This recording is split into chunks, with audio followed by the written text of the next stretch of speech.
جی جمبا صاحب نے اپنے یہ 22-23 سالہ معموریت کے دور میں محمودیت کے چھکے چھڑا دیے ہیں۔ ان کی راتوں کی نیند حرام ہو گئی ہے۔ بے شک یہ لوگ پریکٹیکلی جمبا صاحب کے ساتھ شامل نہیں ہو سکے، وہ ایک علیحدہ بات ہے۔ ضروری نہیں کہ جمبا صاحب ان محمودیوں کی طرح اپنے لشکر دکھائیں کہ میرے پاس اتنا بڑا لشکر آ گیا، میں نے اتنی بڑی مساجد بنا دی، میں نے یہ کر دیا، میں نے وہ کر دیا۔ لیکن ہمیشہ تعلیم ہوتی ہے۔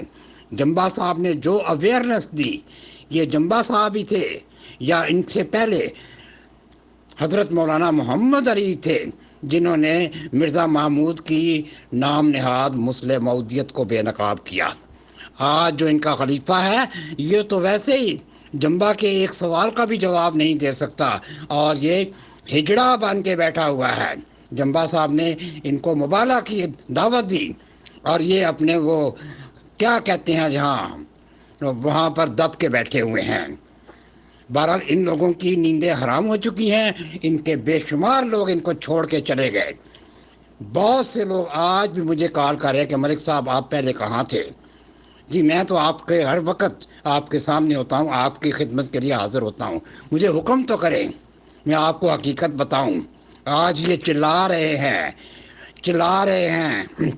کہہ رہے ہیں کہ امیر فیصل جو ہے وہ تشہیر کر رہا ہے، تشہیر منع ہے، بدی بشک کرو تشہیر منع ہے۔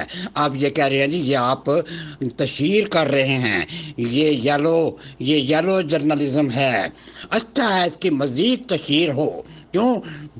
مسیح موعود نے یہ فرمایا تھا کہ یہ جو میڈیا ہے یہ میرے لیے ہی بنایا گیا ہے، یہ مرزا صاحب کے لیے ہی بنایا گیا تھا۔ آج وہ ننگے سارے باہر آ گئے ہیں، آج اس حمام میں یہ سارے ننگ مننگے بیٹھے ہوئے ہیں۔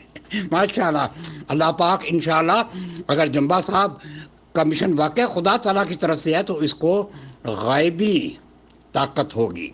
ایک بندہ ہی کروڑوں پہ حاوی رہتا ہے۔ اپنا تذکرہ تو کھول کے دیکھو۔ مسیح موعود نے فرمایا کہ میرے جو دشمن جو ہیں وہ باغ میں مرے پڑے ہیں، میں اکیلا ان کے لیے کافی ہوں۔